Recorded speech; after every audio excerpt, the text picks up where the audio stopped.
All right, so had a good early day at the range. It was nice and frosty, cold, very windy, but it was a positive day. Um, at the 50, this guy did okay, pretty good. At the 100, everything went to shit.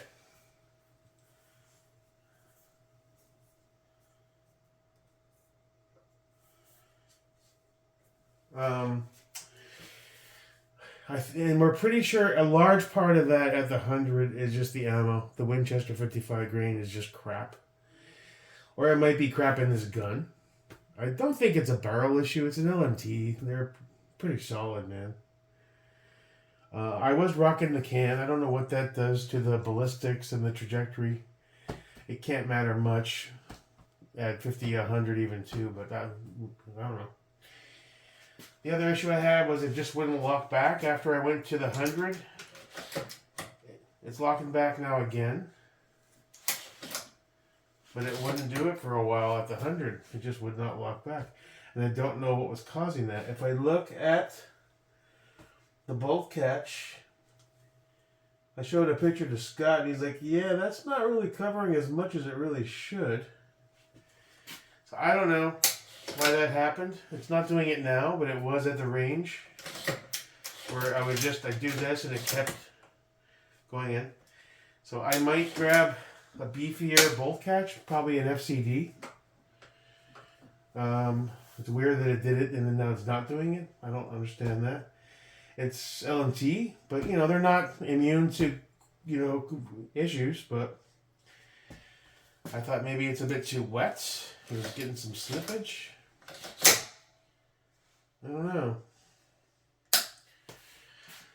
And while shooting, I came to the realization that I want this further back. When I installed it originally, I had the caps on, and when the cap's on, it looks like it's where you want it. But since I popped this off, and it's only for storage now, I can move it back a touch more for better eye relief, so I can back up a little more. I tried that precision stock on this. It really doesn't make sense on this gun. I spent more time fighting it than it being, maybe better on the 308 or a higher caliber. And I'm starting to question whether this is properly level also. Scott thought it was a bit canted.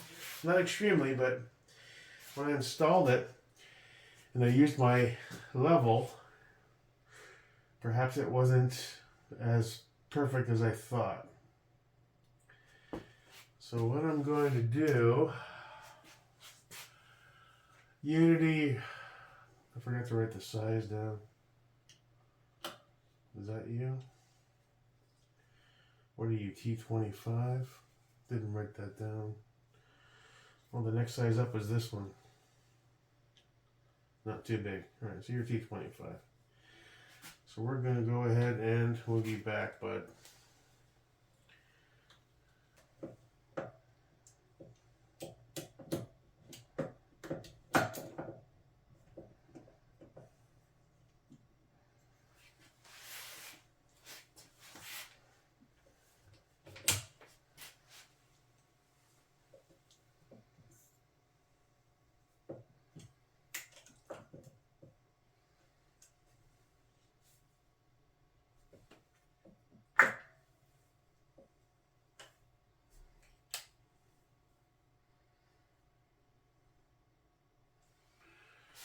Yeah, it'll work.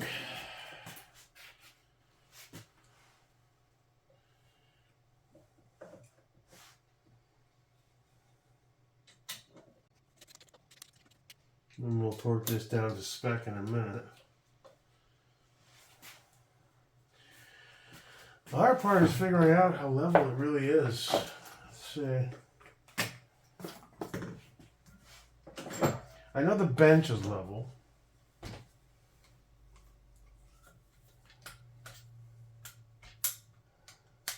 So let me grab my little bubble level. See, that's articulated right now. Let's get that straight up.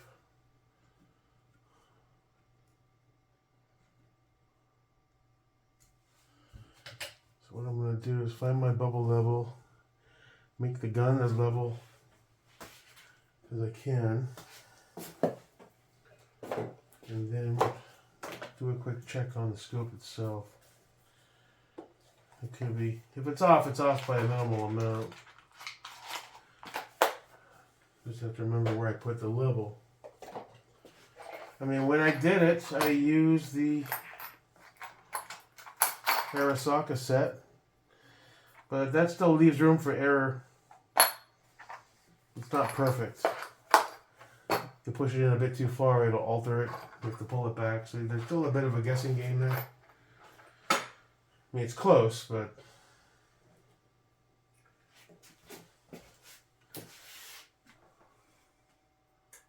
yeah, it might be a tad off.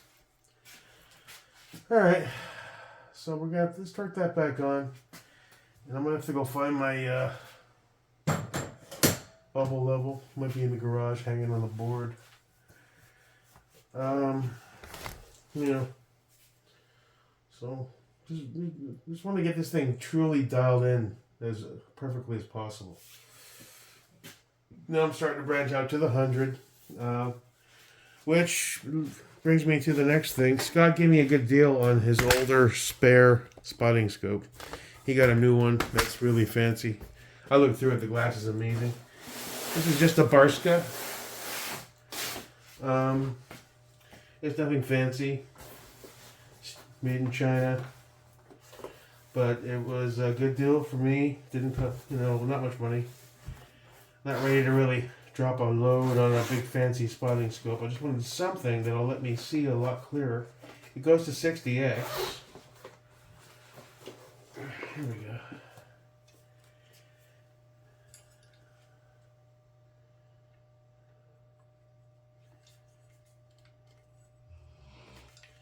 So I guess we just pop that on right there.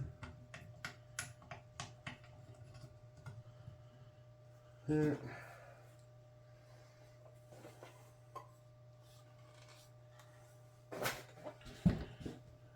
Put that up on the bench. Focus up here. Starts at 20, goes to 60. And, it was a good deal.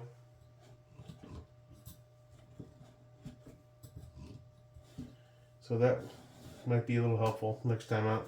Because I'm struggling, especially at the 100. The 50 I can see okay. But once I got to the 100, I was like, it's really tough with my eyes, even with my glasses.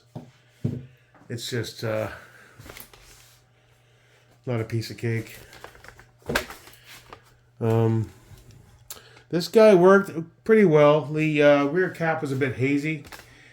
And I'm realizing that if you want to get the cap off, you got to pop this off, which isn't a big deal. It's a QD. As far as alignment, it's almost perfect, I think. Next time I'm gonna pop the cap off, or just fold it up and just run it clean. I could have just wiped it off, but I didn't have a rag on me, so this ran fine. I didn't have any issues with that. Dropped the mag for Chris, kind of deal. That was cool. So overall, it was a pretty good day. I wish I could get this scope super dialed in. I know it's mostly me. Mistakes I'm making. I'm trying to identify what they are. Slow but sure. So this being a little further back will give me a little more room to play. I doubt that was a big part of... I think the ammo... Scott seems to think the ammo is a factor. You can't expect cheap Winchester white box 55 grain to give you groups that a 77 grain or even 62 and all the different kinds. I do have some new ammo on the way. I grabbed a few different grains for 5.56. I believe that's arriving tomorrow from Gun Mag Warehouse. Along with my new barrel. We're moving on to a 6-arc build. I got a proof 18-inch with a rifle plus 1 gassing. And I still need to secure a bolt. And we're going to run that cat carrier that I picked up a while back from Rooftop as the BCG. I just got to secure a bolt. I was going to get a JP Scott has one of each, a JP and then some other one that he said he would let me try, and we can figure out which one works better with the barrel. Then I'll order that. We have the LaRue lower. That'll be the base, I guess, for now. I mean, it's 6 arc. You build out the upper, you can run it on any lower you want. But since I have the LaRue, seems like a good starting point. Is start with the LaRue. Solid lower.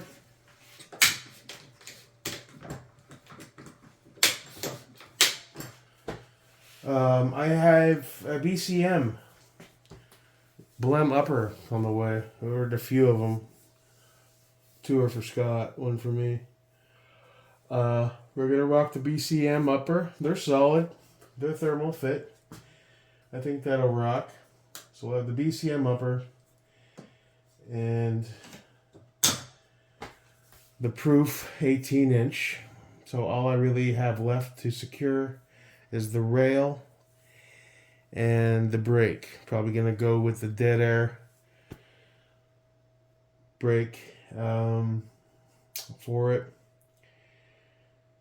As far as the rail, I might do a CMR 15. I'm not sure yet. They make a 16 Arca Swiss Geisley.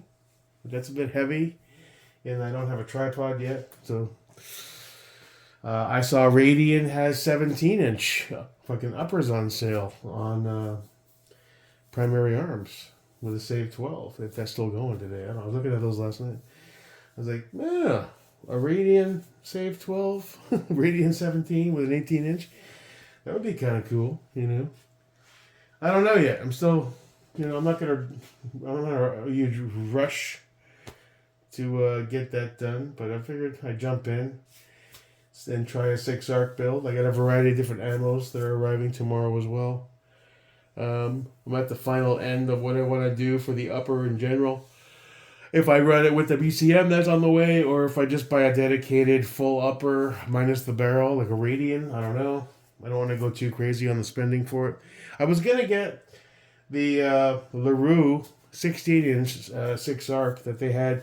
I missed the sale. I should have grabbed it when it was $9.99 on Primary. Freedom still has them for $1,300. And the problem with that is it's running a carbine gas system on a 16-inch 6 arc, which is really weird. Scott thought it was weird. So I decided, you know what? Let's just go with one of the most respected brands for barrels. Spend a little money on the barrel. I was going to go carbon fiber for an extra $300, but I said that kind of didn't make sense. You're saving a bit of weight. Scott and other people basically told me that you're saving some weight, but it also heats up like a bastard. So we went with the stainless steel Proof with a Rifle Plus One gassing system. So we just got to get that buttoned up, find a rail and a brake that makes sense. And obviously I'm going to need a scope for it. I may just borrow the 2.5 to 10 from Mr. Arrow here for now. I want to get something that has more reach. That's a 2.5 to 10. I'd like to get a 5 to 30, to be honest. You know, for reaching out to 200 plus. That's on my mind. So that's where we are. Tomorrow we'll check out the barrel when it shows up. And I'll make my mind up on what I want to do. I mean, Scott said you can just take one of your existing bills like the Green Geisley and just allocate that. Pull the barrel. And then, you know, you're pretty much good to go. As long as you throw the new barrel with the brake on it. And you have the right bolt. So I'm still going back and forth as to how I want to do this. I don't know. LaRue sells a stealth upper with a rail, but it's a 13. I don't want to run a 13-inch rail with an 18-inch barrel. It's a bit much. Then again, though, I was thinking that Arrow is a 20-inch with a 15. That's 5 inches. So I don't know. Again, I'm not sure what I want to do yet. So we still need a bolt for the LMT piston over here so we can go check him out. And we'll try to make that a reality soon. Once I have the piston BCG, we'll be able to throw him on one of the lowers and rock and roll with him. See how he shoots. He's going to need a muzzle as well. Yeah, so I'm tired, but it was a good day. It was nice to get out early in a nice crisp cold. Got to wear my guys the 3X circus tent fucking whoopee. It's warm, that thing. I liked it. It's a bit fluffy. I should have got the 2X. 3X is a bit big even on my fat ass, but oh well, you can fit lots of clothes underneath. If that's ever a necessity. So I'm beat. Been going since 6:30 this morning. But yeah, maybe we'll build up the roof, 6 arc it. And we'll get out there and see what it's all about. You know? Well, that's about it. Enjoy your weekend. Stay safe. Stay cool. Till next time, your boy, Jake Marco.